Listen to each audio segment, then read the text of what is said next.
Exams కోసం కష్టపడితే pass అవుతాం. ఎప్పుడూ వాడు ఫెయిల్యూర్గా ఉంటాడు కదా, పాస్ అవుతాడు కదా. అవును, ఈ లోకంలో జ్ఞానవంతులు కొంతమందే ఉంటున్నారా అంటే అవును ఉంటున్నారు.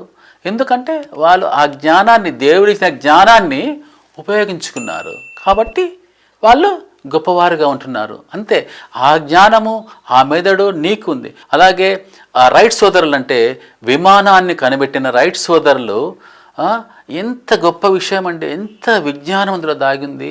ఆకాశంలో ఒక ఫ్లైట్ ఎగురుతుంది, 300 మందిని తీసుకొని ఆకాశంలో బరువైన ఆ విమానంను, ఆ ఇంజన్లోని పెట్రోలును, ఎంత బలమైన ఆ కార్గో ఐటమ్స్ అన్నిటినీ తీసుకొని 300 మందిని 400 మందిని మనుషులను మోసుకుంటూ 16 గంటలు ప్రయాణం చేసుకుంటూ ఆకాశంలో విహరిస్తుంది కదండి ఆ విమానము. దాన్ని కనిపెట్టింది ఎవరు? మనిషే. రైట్ సోదరులు అంటారు కదండి, వాళ్ళు ఆ విమానాన్ని కనిపెట్టారు. ఆ విమానాన్ని కనిపెట్టకపోతే మనము ఆ విమానంలో ప్రయాణించే వాళ్ళం కాదు.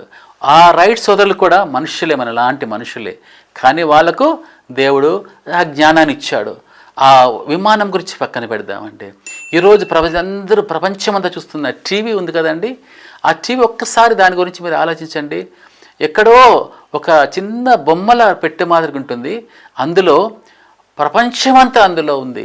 ఎంత ఆశ్చర్యం అంటే ఒకసారి అనుకుంటే, ఒక వరల్డ్ కప్ క్రికెట్ కానీ ఫుట్బాల్ కానీ జరుగుతున్నప్పుడు ఆ ప్రపంచంలోని 195 పైన దేశాలు కూడా అట్ ఏ టైం ఒకేసారి చూస్తాయి, లైవ్ చూస్తాయి. ఆ లైవ్ కవరేజ్ ఎలా వస్తుంది ఒక్కసారి ఆలోచించండి. నేను చిన్నప్పుడు ఇంట్లో ఒక రేడియో ఉండేది. ఆ రేడియోలో పాటలు వచ్చినప్పుడు నేను అనుకునేవాడిని ఆ రేడియోలో వెళ్ళి పాటలు పాడేవాళ్ళేమో అనుకునేవాడిని. అంత అమాయకంగా చిన్నప్పుడు అలా జరిగిపోయింది. ఎంత ఆశ్చర్యం అండి, ఎక్కడో పాడితే మన రేడియోలో మనకు పాట వస్తుంది. ఆ తరంగాల రూపంగా, ఆ తరంగాలు పాటల రూపకంగా మనకు రేడియోలో మనకు వస్తుంది.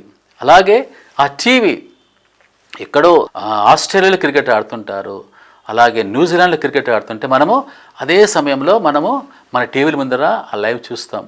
అంటే ఆ విజ్ఞానము, ఆ టీవీ కనిపెట్టడం ఎంత జ్ఞానము. అది ఎవరు చేశారండి? మానవుడు చేశాడు. ఆయన సృష్టి అయిన మనుషులే ఆ టీవీని కనిపెట్టారు. ఎంత గొప్ప విషయం అండి, ఒకసారి ఆలోచించండి. ఎవరు దాన్ని ఆలోచించరు.